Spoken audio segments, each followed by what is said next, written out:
up, my spooky family? It's me, Tay Spooky, and before I get started, I have a sinus infection, so I may sound funny. I can't really hear myself, so I don't know what it's gonna sound like. When I go back and listen to it, we'll figure it out, but if I sound funny, that's why.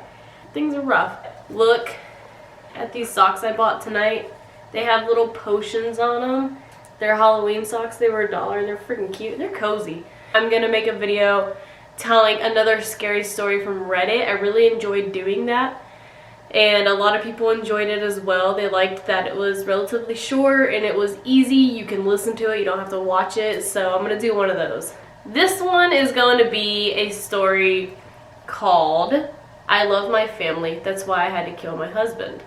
And it has a lot of good reviews, and it's only a day old. It's already got like thousands of likes, so I want to read it to you guys. Before we get started though, make sure you hit that subscribe button and become a part of the spooky family, because we like to go do a lot of fun stuff like ghost hunting, learn about witchcraft, all that good stuff. Without further ado, I'm gonna get started on the story. Like I said, the title is I Love My Family, That's Why I Had to Kill My Husband. So tell me again, Mrs. Crabtree, why did you kill your husband? It took a lot of effort to meet the detective's gaze. I felt naked under that gaze, as if my clothes had disappeared, and all that remained was my bones and my secrets. I already told you, I said. He was cheating on me. The detective said. He wrote something in his little notebook. Well, he continued, that part of your story does make sense. He was found to have a secret phone, and the nights he claimed he was working late remains largely unaccounted for. What I don't understand is why you erased the contents of his other phone, nor why you burned down the family house after you had killed him. I faltered.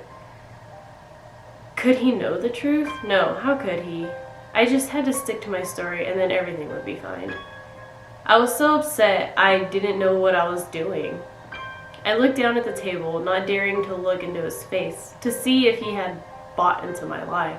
I thought he had until he leaned in and said, well, that's all well and good, Mrs. Crabtree, but you see, the basement survived the fire, mostly unscathed. I'm guessing I don't need to tell you what we found in there, but if I have to, I will. No, I said, I know what you found. The detective leaned back in his chair, crossed his arms, and let out a heavy sigh. He rubbed his forehead and said, okay, let's start from the beginning then, the truth this time. The truth, I said. What could be more horrible than the truth? So, this is from Mrs. Crabtree's perspective. I tried to say nothing, tried to stick to my story, but something inside me broke, and the truth, for whatever it was worth, began to pour out of me. It was an accident, I said, just pure dumb luck. I was out for lunch and I saw Andrew sitting on a bus at a stop, playing with his phone.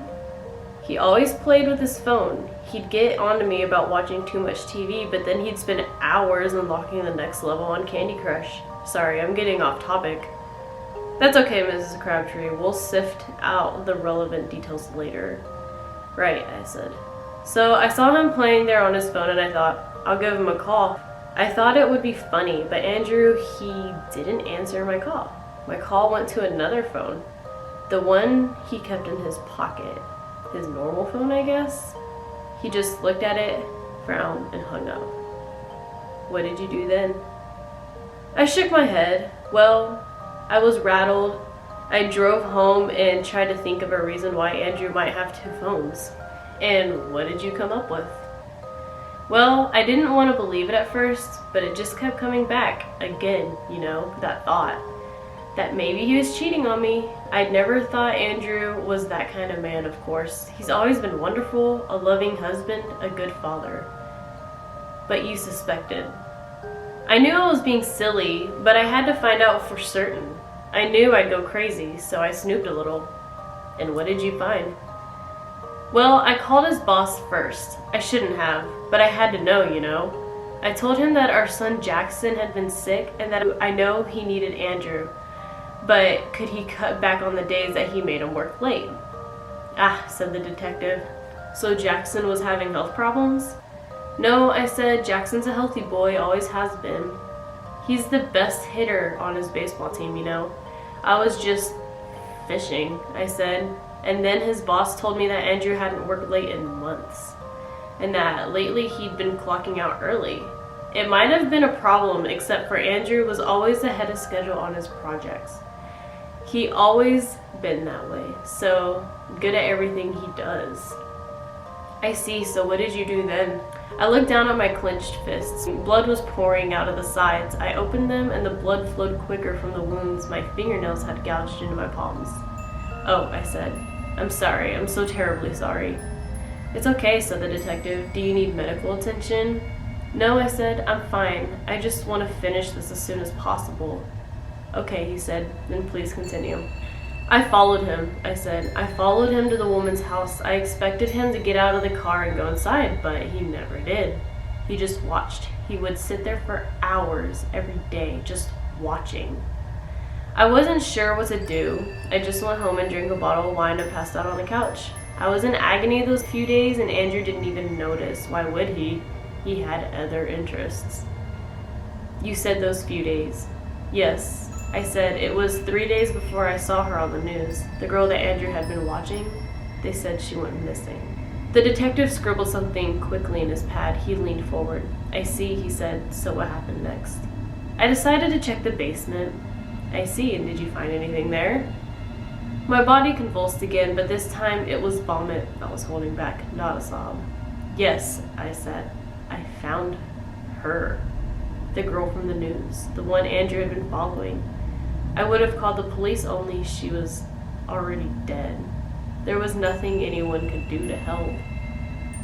Said the detective. And why is it Andrew was able to do this in the basement without you being aware? The basement was his darkroom, I said, where he developed his photos. Nobody was allowed in there except for him. He even kept the key hidden inside a pair of cowboy boots he hadn't worn in 20 years. He didn't know that I knew it was there, though. Uh-huh, said the detective, scribbling something down in the notebook.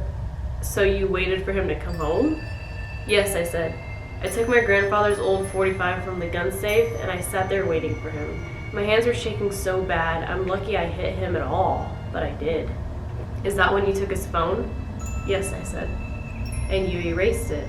Yes. Mrs. Crabtree? Yes. What was on the phone? I hesitated. It was pictures of girls, some of them alive and well, and then later some girls cut into pieces like meat at a butcher shop. It was awful. Anything else? Said the detective. No, I replied. That was all. The detective leaned back in his chair and crossed his arms, scratched back in his chair and scratched at his chin. I'm not sure about something, said the detective. And what is that? The photos, said the detective. Andrew was a photography buff. He had his own dark room. Furthermore, there's evidence of his hobby all over his social media. He's been featured in a few local photography exhibits. I felt an itch, like something was wiggling beneath my skin. What's your point? I asked.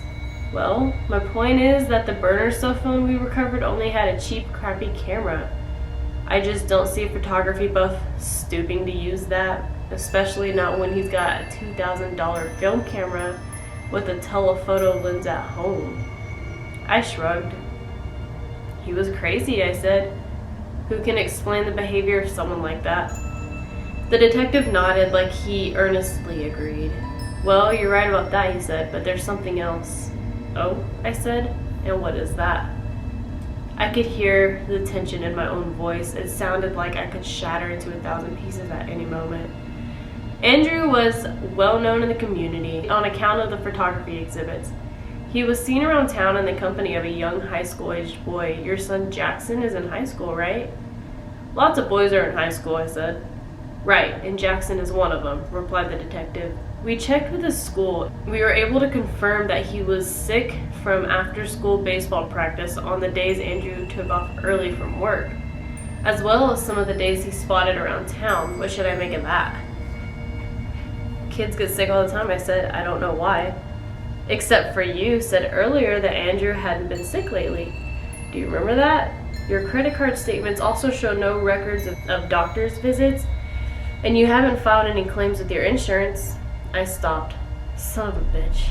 He had trapped me with my own words, and what was worse, he knew.